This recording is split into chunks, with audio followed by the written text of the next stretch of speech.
On December 15, 1966, somewhere beneath 2,000 feet of Colorado granite, the first military crew sealed themselves inside what would become America's most extraordinary workplace.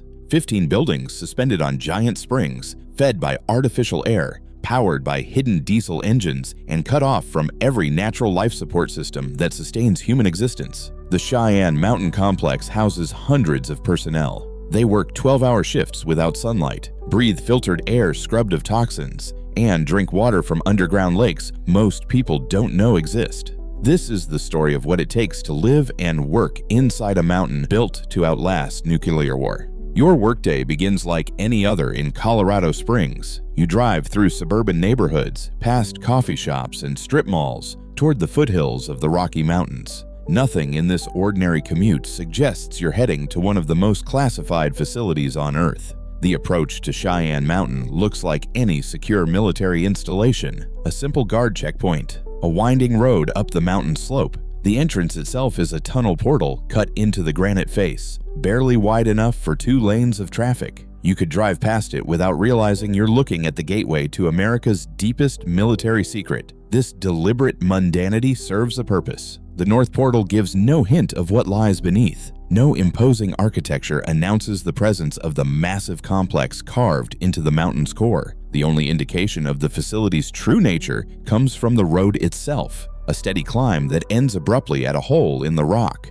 Your first-time passenger nervously jokes about entering a cave. They don't yet understand they're about to leave the surface world entirely. The transition from Colorado sunlight to tunnel darkness happens in seconds. Behind you, the opening shrinks to a bright dot in your rearview mirror. Ahead, your headlights illuminate rough granite walls reinforced with steel mesh and rock bolts. The drive takes 15 minutes to cover nearly a mile of underground road. No windows, no cell phone signal, no sounds from outside. The temperature drops noticeably as you penetrate deeper into the mountain. Your ears might pop from the pressure change. The hum of ventilation fans grows louder, replacing the familiar sounds of wind and traffic with the mechanical breathing of an artificial environment. This tunnel serves as a psychological airlock. By the time you reach the security checkpoint deep inside the mountain, you've already begun the mental transition from surface dweller to bunker crew. The ordinary world exists only in your memory and that shrinking point of light behind you.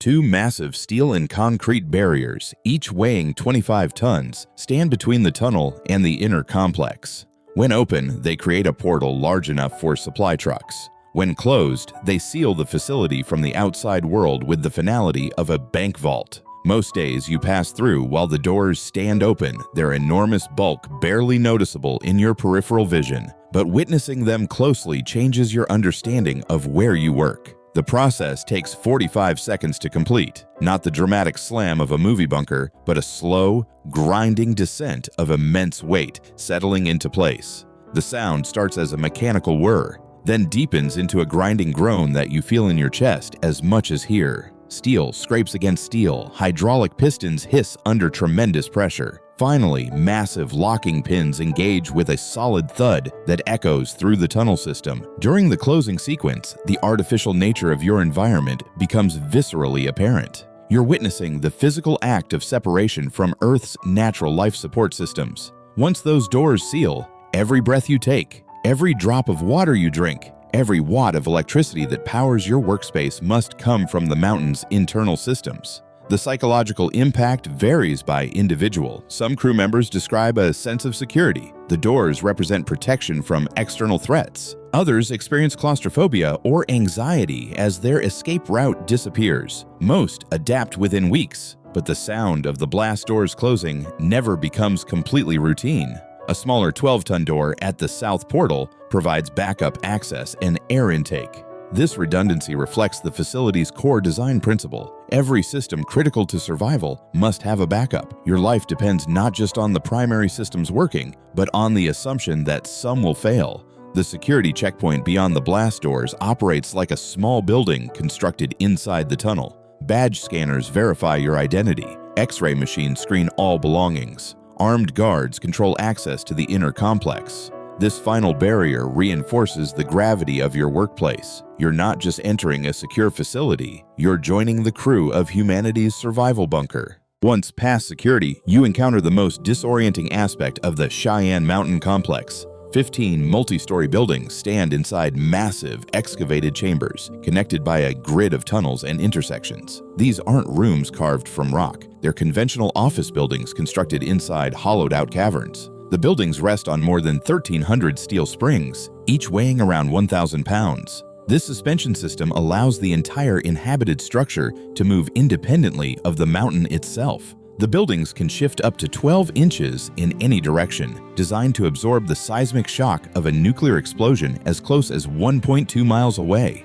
Walking through these structures requires a mental adjustment. The floor feels solid beneath your feet, but you're standing in a building that deliberately doesn't connect to the earth. The psychological effect is subtle but persistent, a constant awareness that your workplace floats in space held up by springs designed for humanity's worst-case scenario. Navigation requires learning a new geography. Color-coded lines on the tunnel floors guide you between buildings. Wayfinding relies on building numbers and intersection markers rather than natural landmarks. The main corridor, known as the central intersection, serves as the complex's primary artery. From here, tunnels branch toward different operational areas. Electric carts provide transportation across the facility's 5-acre footprint. The distances are too great for comfortable walking, especially when carrying equipment. Riding these carts through granite tunnels lined with pipes, cables, and ventilation ducts creates an almost subway-like experience, except your commute happens hundreds of feet underground.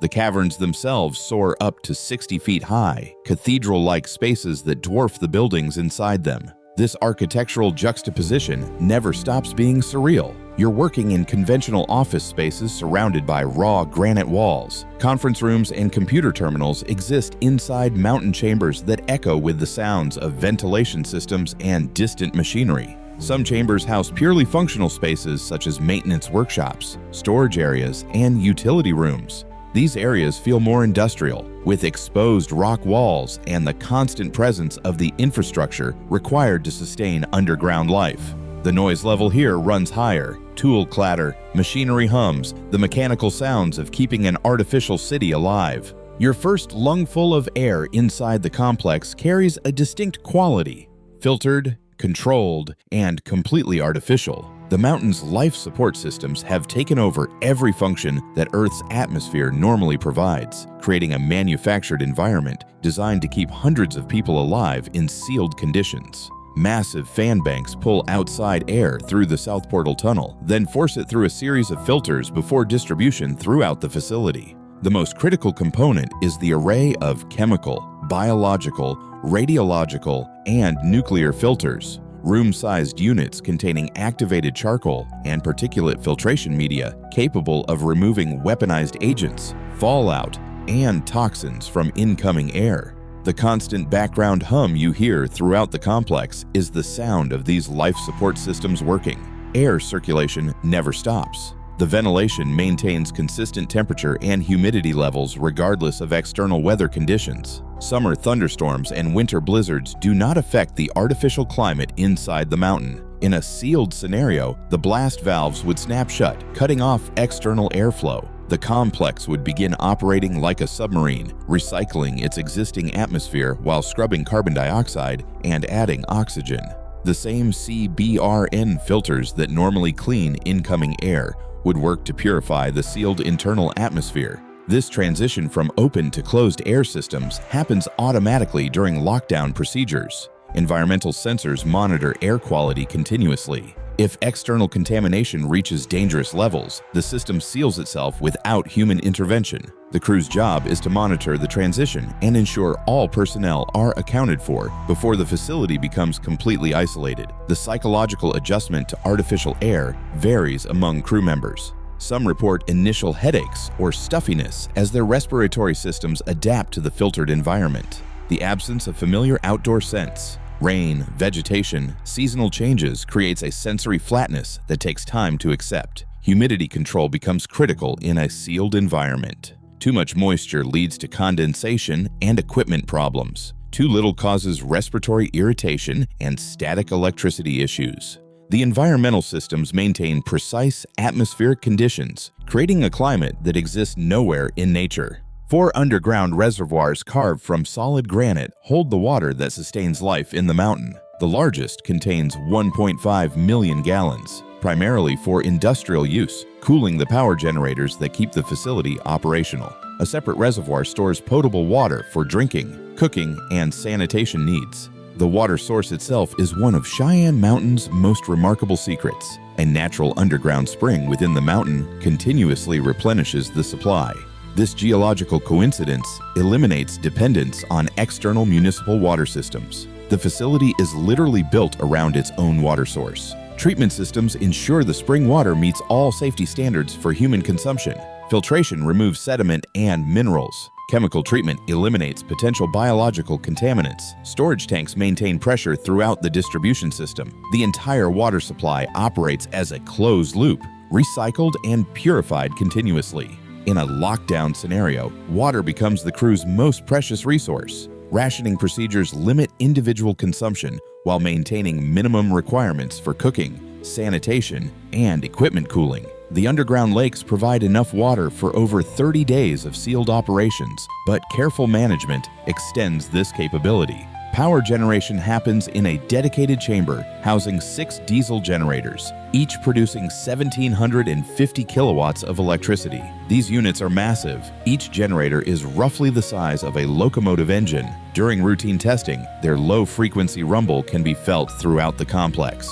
Underground fuel tanks hold over 100,000 gallons of diesel, providing at least 30 days of independent power generation. The fuel delivery system operates through pipelines that connect to the surface, allowing for covert resupply without large tanker trucks entering the facility.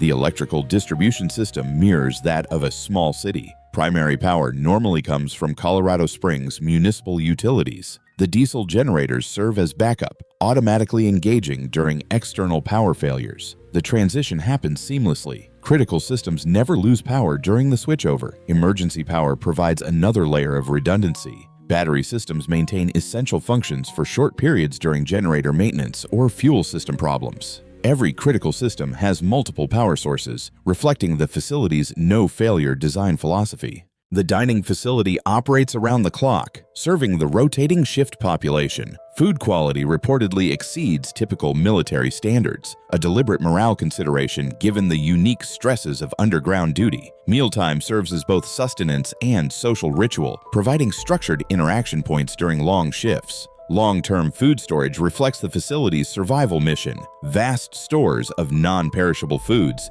including meals ready to eat and canned goods, could feed the entire crew for over 30 days under lockdown conditions.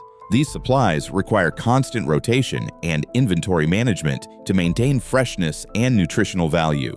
The logistics of feeding hundreds of people underground involve complex planning. All food must enter through the tunnel system. Fresh produce and dairy products arrive on regular delivery schedules. Menu planning considers both nutritional requirements and psychological comfort. Familiar foods help maintain morale in an unfamiliar environment. Cooking equipment operates on the facility's internal power and water systems. Kitchen staff must understand these systems' limitations and capabilities. During sealed operations, water conservation affects food preparation methods. Power management might require adjusting cooking schedules to balance electrical loads. Your work schedule operates independently of surface conditions. 12-hour shifts continue regardless of weather, time of day, or external events. The facility maintains operational readiness continuously, requiring personnel coverage around the clock. Shift rotation disrupts normal circadian rhythms. Without natural light cues, your body's internal clock struggles to maintain proper sleep-wake cycles. New crew members often experience insomnia, fatigue, and temporal disorientation during their adjustment period.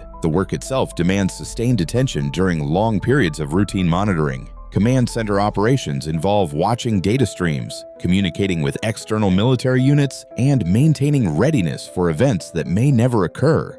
This combination of high responsibility and low immediate stimulation requires mental discipline. Training occupies much of the duty time. Regular drills ensure procedures remain sharp. Equipment familiarization keeps crew members current on system operations. Emergency response training prepares teams for various crisis scenarios. This constant preparation is essential. When real events occur, the response must be automatic. Dormitories provide sleeping accommodations for extended lockdown scenarios. Bunk beds arranged in communal spaces recreate the living conditions of naval vessels or military barracks. Privacy is minimal. Personal space is limited to what fits in a small locker. The dormitory areas include basic amenities, shared bathrooms, small common areas, and limited storage space. These facilities are designed for functionality rather than comfort. During a 30-day lockdown, these spaces would house personnel who normally commute from homes in Colorado Springs. Living in close quarters with the same people for extended periods creates unique social pressures. Interpersonal conflicts cannot be escaped through physical separation. Personality differences become amplified under stress. Crew selection considers psychological compatibility as much as technical competence. Recreational facilities help manage the psychological challenges of isolation. The gymnasium provides physical exercise opportunities essential for both mental and physical health. A small base exchange sells snacks, toiletries, and basic necessities. A library offers reading materials for downtime. The chapel serves spiritual needs while doubling as a quiet space for reflection or private conversation. A medical and dental clinic provides basic health services, though serious medical emergencies would require evacuation to surface hospitals if possible. A barbershop maintains grooming standards and provides another social interaction point. These seemingly minor services become psychologically important during extended isolation. Normal routines help maintain mental stability when normal life is suspended. Social hierarchies develop naturally within the crew community. Experience levels, technical specialties, and length of service create informal leadership structures. These relationships become crucial during crisis scenarios when formal command structures might be disrupted. The facility's culture emphasizes mutual dependence and collective survival. Individual needs become subordinate to group welfare. This mindset shift from civilian individualism to military collective responsibility is essential for successful underground operations. Communication with the surface world varies depending on operational status. During normal operations, crew members can maintain contact with family and friends. Personal phone calls and internet access help preserve connections to life outside the mountain. Under lockdown conditions, communication becomes restricted and monitored. Personal communications might be suspended entirely to maintain operational security. The crew becomes psychologically as well as physically isolated from the outside world. This communication isolation presents particular challenges for crew members with families. Spouses and children must understand and accept the possibility of extended periods without contact. This aspect of the job affects family life and personal relationships in ways that extend far beyond the work environment. The transition from surface life to sealed operations represents one of the most dramatic changes in living conditions possible in the modern world. Within hours, crew members shift from suburban normalcy to post-apocalyptic survival mode. The psychological adjustment happens faster than the physical adaptation. Mental health monitoring becomes essential during extended lockdown scenarios. Trained personnel watch for signs of depression, anxiety, or other stress-related conditions. Counseling services help crew members cope with the unique pressures of sealed underground living. The development of in-group identity helps crew members adapt to their unusual circumstances. Shared experiences create bonds that extend beyond professional relationships. The phrase, "we have the watch," reflects this collective identity, a recognition that they stand guard for civilization itself. Time perception changes dramatically without natural light cycles. Clock time becomes the only temporal reference point. Days blend in artificial continuity. Some crew members develop personal routines to maintain psychological anchors to normal time passage. The facility's isolation from weather creates a strange disconnection from seasonal and daily rhythms that govern normal human life. This temporal flatness requires conscious effort to overcome through structured activities and artificial markers of time's passage. The crews of Cheyenne Mountain live by a rare bargain. In return for carrying the burden of humanity's last line of defense, they belong to one of the world's most exclusive communities. Twice each day, they shift from ordinary suburban life to post-apocalyptic readiness, adapting body and mind to an artificial world built for survival. They train for crises that may never come, knowing their skill could mean the difference between civilization and collapse. The blast doors still seal, the shock-mounted buildings still flex with the mountain's tremors, and the life support machinery still makes stone caves livable. In an age where technology answers most threats, these crews have mastered the hardest task, staying human while preparing for the end of humanity.